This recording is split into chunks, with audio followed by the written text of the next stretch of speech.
My point has been to establish that what we need to do is everything we possibly can to give Ukraine everything that it can possibly employ to hasten the day when Vladimir Putin will see the war in Ukraine as unsustainable. In other words, that the losses on the battlefield are so great that the war cannot continue, and also that the damage to his economy, his financial system, his inner circle, because of the economic, financial, and personal sanctions, and also the damage to his industries because of Western companies withdrawing from Russia, and also because of export controls, that damage is too great as well. But I fear that that moment is not necessarily going to arrive in the next few months or perhaps even this year.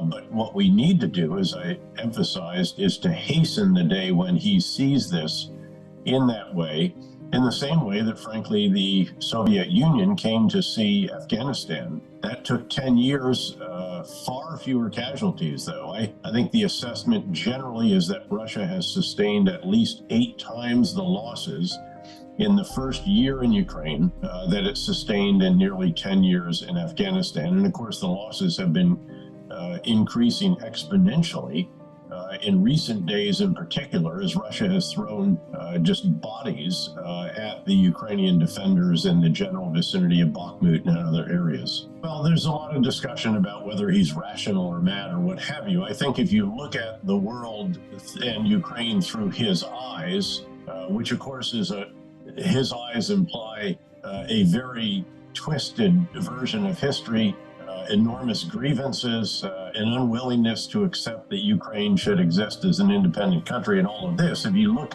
at this with that lens, then you think that he's reasonably rational. That's debatable. That's an academic subject that can be pursued by professors. The reality is that I think he still believes that he can outsuffer the Ukrainians, the Europeans, and the Americans in the same way that Russians historically outsuffered Napoleon's army, Hitler's Nazis, and so forth. And he still is far from convinced, as you note, that this war is unsustainable. And of course, the consequences for him of failure could be quite considerable. So the task is very great indeed. Again, all the more reason why the U.S., NATO countries, other Western nations all need to do all that we can. Everything that Ukraine can absorb and employ should be provided. Well, theoretically, yes. I'm just not sure what the reality of that is in terms of the possibilities. But again, regardless, that we should be helping Ukraine to the greatest extent that we can,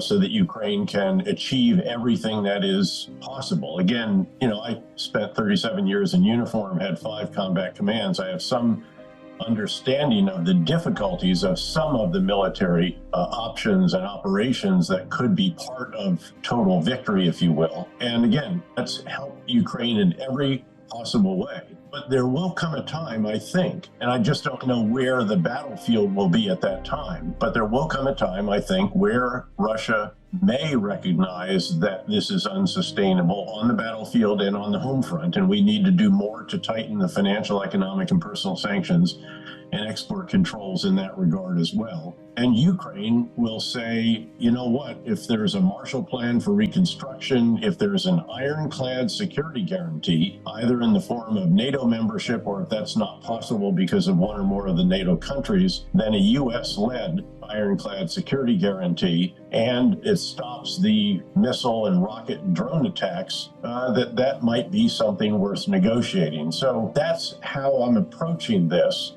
Certainly, again, all-out victory would be wonderful. The question is that realistic? Can it be achieved? What would be the ultimate outcome of that, et cetera, et cetera? And these are very, very tough questions. I know they're very emotional questions for the Ukrainian people above all, given all that they have suffered, all the sacrifices that they have made, the incredible determination and will and innovativeness, all of these qualities that have been so admirable and have led the world really to recognize these extraordinary qualities, and therefore to provide support to the Ukrainian people and to the Ukrainian military.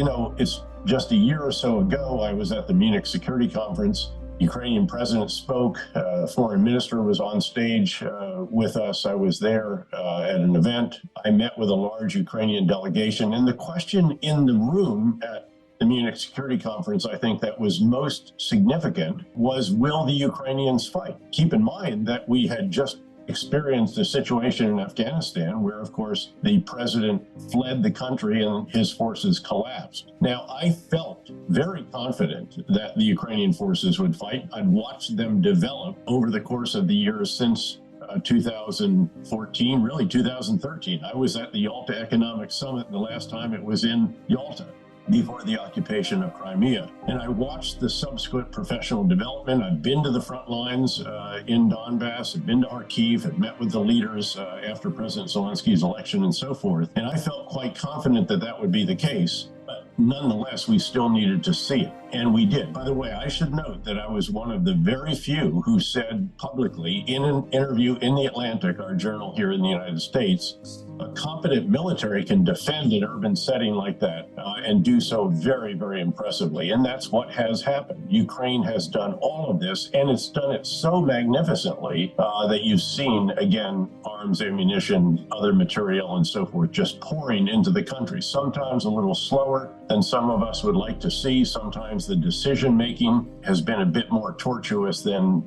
I think it needed to have been. Most recently, of course, the decision around provision of tanks. But gradually it is all coming. And now there's going to be a longer range precision munition for the high mobility artillery rocket system that will double the range of the current precision munition and a variety of other additional items of enormous importance, not just tanks, but also the world's best infantry fighting vehicles. Well over 1 million rounds of 155 millimeter howitzer ammunition. That's heavy artillery just from the United States alone. So the support has been extraordinary. But look, I've been, in a way, I guess, where President Zelensky is, or at least where the chief of the general staff is. I never felt like I had enough. You never have enough troops. You never have enough weapons. You never have enough, nowadays, drones and bandwidth and everything else. And rightly, once, they say thanks for the tanks, but how about F-16s? And by the way, we should be making provisions for the ultimate transition of the Ukrainian Air Force from Eastern Bloc MiGs and so forth to Western Bloc, ideally F-16s. In your opinion, could United States and their allies maybe try to change regime in Moscow? I think even discussion of that is something that should be put aside candidly. We've been in the regime change business before. I've fought 2 wars that were begun with regime change. It doesn't always turn out the way you hope it will. We watched what happened in the wake of the Arab Spring. Really, none of those turned out all that well. We don't necessarily want to see the collapse of the Russian Federation and all that could entail.